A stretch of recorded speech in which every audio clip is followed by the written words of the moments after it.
नमस्कार दोस्तों, स्वागत है आपका एक बार फिर। Welcome once again. एंड आशा करता हूँ आप सभी लोग अच्छे होंगे, अपनी पढ़ाई कर रहे होंगे और मज़े भी ले रहे होंगे।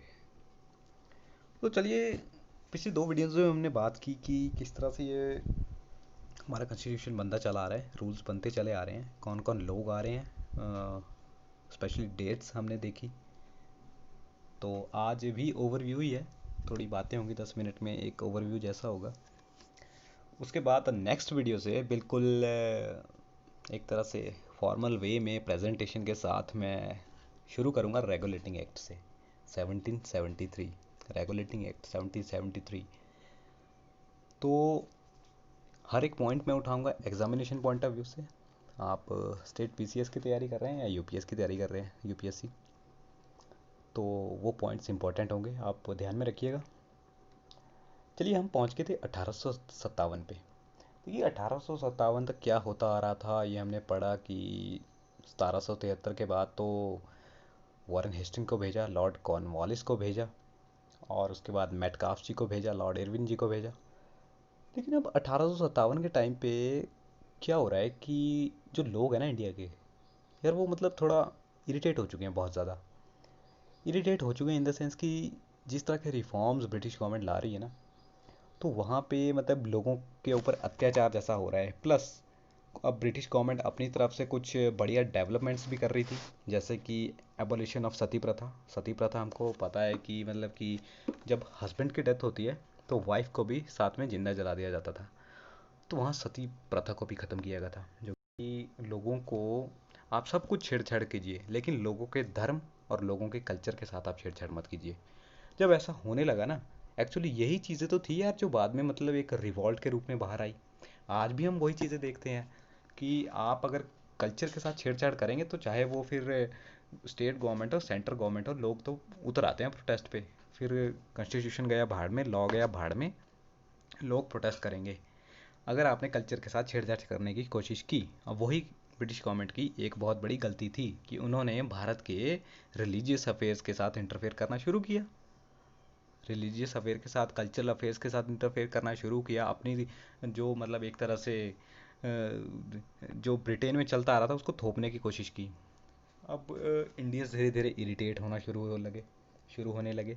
सती प्रथा उसमें से एक बहुत बड़ा फैक्टर था कि उसको ख़त्म किया। उसके बाद जैसे जैसे डेवलपमेंट ब्रिटिश गवर्नमेंट करती गई, तो डेवलपमेंट के रूप में कुछ ऐसी चीज़ें थी जो कि मतलब इंडियंस को लगा कि यार ये तो अत्याचार हो रहा है हमारे ऊपर। मतलब कि उन्होंने फिर एक्ट बनाना शुरू कर दिए, लॉ बनाना शुरू कर दिए। ठीक है जी। तो वहाँ पे लॉ बनाते बनाते अब हम यही तो बात कर रहे थे कि जो हमारा कॉन्स्टिट्यूशन बनता आ रहा है ये 1773 से बनता आ रहा है। तो वहाँ पे एक फिर अलग सेक्टर शुरू हो गया, एक इकोनॉमी का सेक्टर शुरू हो गया। मतलब कि एक तरह से हम शासन तो करेंगे, लेकिन अब हमने यहाँ पे रूल किया है तो इस जगह को डेवलप भी करेंगे। ठीक है, इन इन लोगों को अपने हिसाब से डेवलप करेंगे। तो वहाँ पे बड़ी बड़ी चीज़ें होने लगी, जैसे कि जो एजुकेशन सिस्टम उन्होंने लाया, मैकाले एजुकेशन सिस्टम की बात करते हैं हम। हमारा एजुकेशन सिस्टम इन्हीं की देन है, मैकाले एजुकेशन सिस्टम, जो कि बाद में पीनल कोड भी लाए थे। और आगे अगर चल के हम बात करें तो 1833 के टाइम में जब चार्टर एक्ट आया था, तो वहाँ पे हमको एक, ये जो आप यूपीएससी की तैयारी कर रहे हैं ना, तो यहाँ पे एक कंपटीशन टाइप उसी टाइम पे सेटल कर दिया गया था कि ठीक है, अगर लोग चुने चुने जाने हैं यहाँ पे मॉनिटर करने के लिए, एडमिनिस्टर करने के लिए, तो उनको कैसे चुनना है, तो ये वहाँ से आया था अपना। ठीक है, सिविल सर्विसेज एग्जामिनेशन की बात करें, ये 1833 से 1853 की बातें हैं। ये जब विलियम बेंटिक थे। देखिए, एक और बात मैं बता दूं, विलियम बेंटिक जो थे हमारे, पहले था हमारा गवर्नर जनरल ऑफ बंगाल। लेकिन जब तो सेंट्रलाइजेशन होगी, सेंट्रलाइजेशन इन द सेंस कि पावर को है अब सेंट्रलाइज कर दिया। जो हम बात करते हैं ना एक फेडरल गवर्नमेंट की, कि यूनियन के नीचे पावर्स डिवाइडेड है स्टेट्स के अंदर, तो उसी तरह से कि एक हेड होगा। अब सेंट्रलाइज करना शुरू कर दिया, अब उन्होंने पूरे इंडिया को कैप्चर कर लिया जितना उनके बस में था।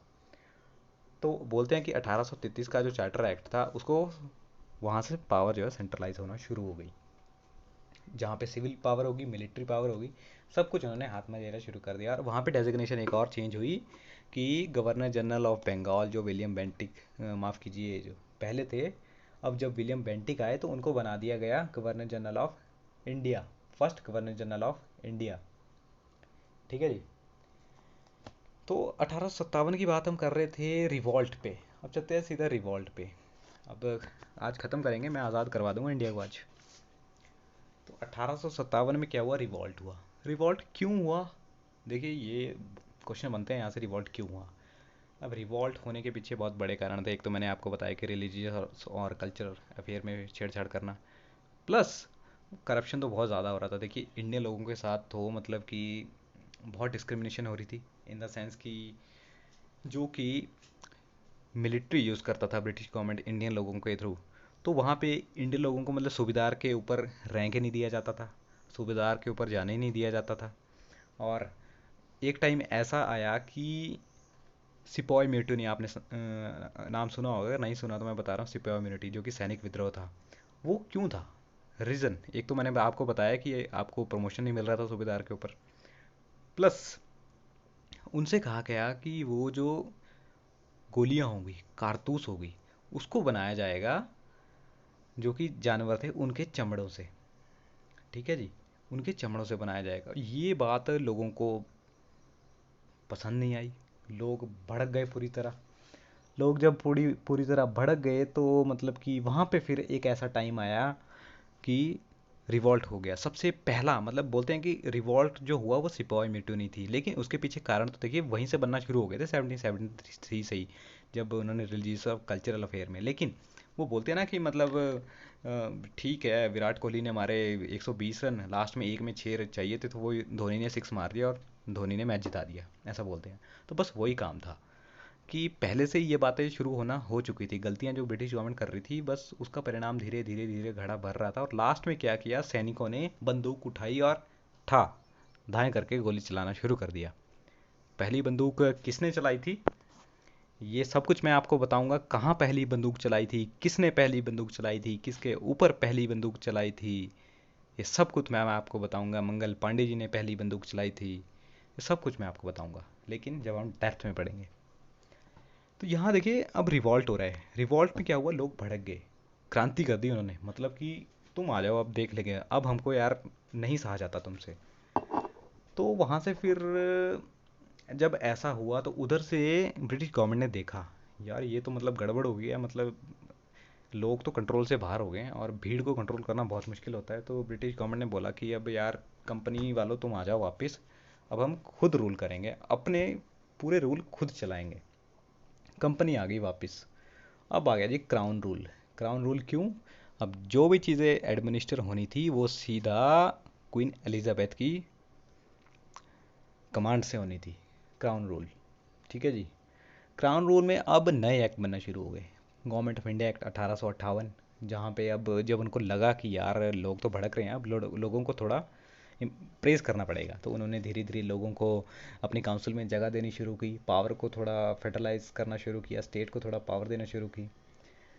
तो वहाँ से फिर इस तरह चीज़ें तो है इंडिया के फेयर में होना धीरे धीरे धीरे धीरे शुरू हो चुकी थी।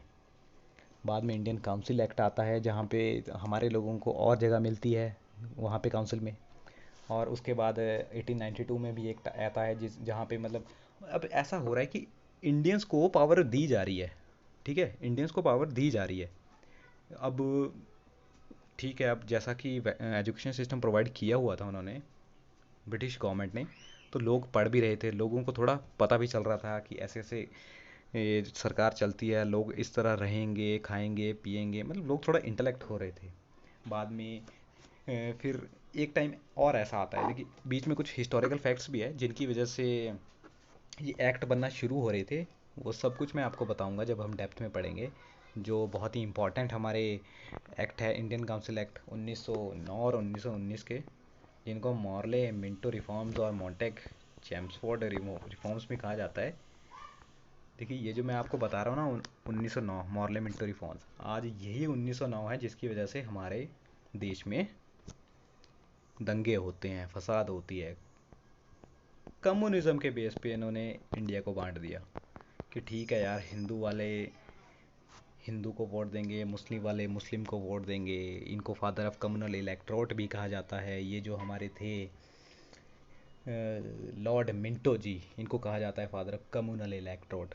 मतलब इन्होंने हिंदू और मुस्लिम को बांट दिया, जिसकी वजह से आज हमारे देश में ये हाल है। India as a diversified country, ये जो कुछ प्रॉब्लम्स होती है, डिस्प्यूट है, नहीं तो हमारा प्यारा भारत यार, इतने अच्छे लोग, इतने वर्ल्ड वेल एजुकेटेड, और मैं कह सकता हूँ कि संस्कारी लोग पूरी दुनिया में आपको बहुत कम मिलेंगे, बहुत ही कम। तो यहाँ से बातें ख़राब होती गई और आज भी इन बातों के असर हमारी कंट्री पे दिखते हैं। चलिए, जो हो चुका अब तो कोशिश करेंगे आगे के लिए अच्छा हो। देखिए, हिंदू मुस्लिम अगर मैं अपनी राय रखूं तो ऐसा कुछ नहीं है यार, हिंदू मुस्लिम, देखिए after all humanity is very first. ठीक है, ह्यूमैनिटी को देख के चलिए आप। हिंदू मुस्लिम, शेड्यूल कास्ट, शेड्यूल ट्राइब, ये सब चीज़ें मत देखिए आप। एक इंसान ही इंसान के काम आता है यार। बाकी ये सब चीज़ें तो सिर्फ पन्नों पे रहेगी और दिमाग में रहेगी। एक मानव शरीर और दूसरे मानव का शरीर सबका एक ही जैसा होता है, तो ह्यूमैनिटी फर्स्ट। ठीक है, चलिए आगे चलते हैं। Government of India act 1909, Montagu Chelmsford reforms, वहाँ भी कुछ सुधार हुए थे। सुधार तो वो कह सकते हैं ब्रिटिश गवर्नमेंट के कहने पे थे, लेकिन इंडिया के लिए तो कुछ और ही हो रहा था यार, मतलब गड़बड़ी हो रही थी। तभी तो इरिटेट हो रहे थे इंडिया वाले। अब 1919 का टाइम था, लेकिन 1915 में हमारे साहब जी आ चुके थे। कौन? महात्मा गांधी जी। ठीक है जी, महात्मा गांधी जी 1919 में आ चुके थे, माफ़ कीजिए 1915 में आ चुके थे। और फिर तो साहब उन्होंने बस एक बार चक्कर क्या मारा पूरे भारत का, और उनके जो पॉलिटिकल गुरु थे गोखले साहब, तो उनके साथ उन्होंने बस तबाही मचा दी। फिर तो अब बोल दिया कि हम इंडिया को आज़ाद करवा के रहेंगे, ये जो अंग्रेज़ है इनको भगा के रहेंगे। ऐसी बातें चल पड़ी थी उस टाइम पे। धीरे धीरे धीरे धीरे जब तक सेकंड वर्ल्ड वॉर शुरू हुआ, ये नींव बन चुकी थी कि अब इंडिया जो है आज़ाद होकर रहेगा। बीच में फिर बहुत सारे मूवमेंट आए, स्वदेशी मूवमेंट, पूना पैक्ट, ये सब हिस्टोरिकल बातें हैं। तो बहुत इंपॉर्टेंट है, हर एक चीज़ मैं बोल रहा हूँ बहुत इंपॉर्टेंट है, लेकिन सब पढ़ेंगे हम, डोंट वरी। तो 1919 के बाद अगर हम बात करें तो 1935 की बात करते हैं। गवर्नमेंट ऑफ इंडिया एक्ट 1935 आया। उस टाइम पे भी ऐसा हो चुका था कि ठीक ठाक लड़ाई हो चुकी थी। चंद्रशेखर आज़ाद जी, बिस्मिल्लाह खान जी, मतलब ठीक ठाक यहाँ पे खून खराबे होना शुरू हो गए थे, दंगे होना शुरू हो गए थे। और एक तरह से कह सकते हैं कि महात्मा गांधी जी ने बहुत अच्छा काम भी किया था इसके बीच वाले पीरियड में, जिसकी वजह से हमें आज़ादी बस मिलने ही वाली थी। और अब फिर जब तो हुआ जी वर्ल्ड वॉर शुरू। वर्ल्ड वॉर शुरू हो गया। वर्ल्ड वॉर में क्या हो रहा था कि ब्रिटेन जो है, ब्रिटेन ने पहला तो मतलब कि बहुत जगह कब्जे किए हुए थे। जब तो वर्ल्ड वॉर शुरू हुआ तो एक्सटर्नल पावर्स जो थी पूरे वर्ल्ड की, वो खड़ी होगी। ठीक है, अब ब्रिटेन को अगर वर्ल्ड वॉर में घुसना था तो नुकसान तो होना था। ब्रिटेन वालों ने कहा इंडिया वालों से, ठीक है तुम मुझे अपने सैनिक दो और मैं तुम्हें आज़ाद कर दूंगा वर्ल्ड वॉर के बाद। इंडिया वालों को पता था कि ये बहुत चालाक खोपड़ी है, ये ऐसा नहीं करेंगे। इंडिया वालों ने मना कर दिया जी। फिर वहाँ पे कुछ 4-5 साल जब तक वर्ल्ड वॉर लड़ा। वर्ल्ड वॉर के बाद ब्रिटेन के पास सब खत्म हो गया था। मतलब ब्रिटेन ऐसा हो गया था कि ब्रिटेन के पास, ठीक है ब्रिटेन हारा नहीं था, कागजों में हम बात करते हैं आज, तो ब्रिटेन हारा नहीं था। Britain was not as a defeated country. हाँ, तो ब्रिटेन हारा तो नहीं था, लेकिन इकोनॉमी की अगर बात करें हम तो ब्रिटेन जो है हार चुका था। ब्रिटेन के पास कुछ भी नहीं बचा था। Even United states of America ने ब्रिटेन को फाइनेंशियल असिस्टेंस दी थी। ठीक है, और ये जो हमारे आईएमएफ और वर्ल्ड बैंक ये जो बने हैं ना, ये उसी बेस पे बने हैं। तो यहाँ पे अब हम पहुँच चुके हैं, वर्ल्ड वॉर ख़त्म हो चुका है। एक टाइम ऐसा आ गया फिर 1947 का कि ब्रिटेन वालों ने कहा ठीक है यार, अब आप हमारे बस का ना है जी आपको चला पाना, तो आप पकड़िए अपने इलाके, आज़ाद करते हैं हम आपको। लेकिन जाते जाते एक काम और कर गए वो, बंटवारा कर ही गए भारत और पाकिस्तान का। बस फिर क्या, फिर आज तक लड़ रहे हैं हम। 1947, 1971, 1999, आज भी। देखिए ये लड़ाइयाँ तो ठीक है बड़ी बड़ी होती हैं, लेकिन आज अगर बात करें तो इंडिया और पाकिस्तान, मतलब कि आज हर एक सोल्जर जो मरता है ना, इंडिया की बात करें पाकिस्तान की बात करें, वो जो होता है ना, मतलब कि बाजू पे छोटे छोटे निशान मारना करते हैं ना आजकल भाई साहब, जो मतलब प्यार में पड़े होते हैं और मिलती नहीं है कोई, तो कट मार लेते हैं बाजू पे, खुद को दर्द दे रहे होते हैं, बस वैसे दर्द पाकिस्तान हमको दे रहा है। छोटे छोटे कट मार रहा है, हर रोज़ हमारा एक सोल्जर मार रहा है, और ये जब पूरी बाजू भर जाएगी तो बहुत बड़ा दर्द नज़र आएगा। तो ये आज तक हम भुगत रहे हैं। चलिए कोई बात नहीं, अब पास्ट को तो कुछ हम छेड़छाड़ कर नहीं सकते, हम तो पैदा भी नहीं हुए थे, लेकिन अब हमारे हाथ में बहुत कुछ है। इसलिए एजुकेशन अच्छी लीजिए और कुछ अच्छा कीजिए, सोशलिटी के लिए, लोगों के लिए कुछ अच्छा कीजिए। तो यहाँ पे हम आज़ाद हो चुके हैं 1947 में। बस 1947 के बाद तो फिर मेजर डेवलपमेंट होगी, अमेंडमेंट्स होगी, शुरू हो जाएगी अब कि किस तरह से अब नई नई चीज़ें आना शुरू हो चुकी है, ताकि फंडामेंटल राइट्स, हर चीज़, ड्राफ्टिंग हो गया, डीपीएसपी हो गया, हर चीज़ को अब हम डेप्थ में पढ़ेंगे। तो ये आज़ादी तक की मैंने आपको बता दिया, इस तरह एक ओवरव्यू था, ये डेट्स आपको बता दी मेन क्या थी, अब हर चीज़ को। तो अगली वीडियो जो होगी उसमें मैं रेगुलेटिंग एक्ट और अमेंडिंग एक्ट ये लाऊंगा। ये प्रेजेंटेशन के साथ होगी, नोट्स के साथ होगी। तो ध्यान से सुनिएगा। तब तक के लिए ऑल द बेस्ट। जय हिंद।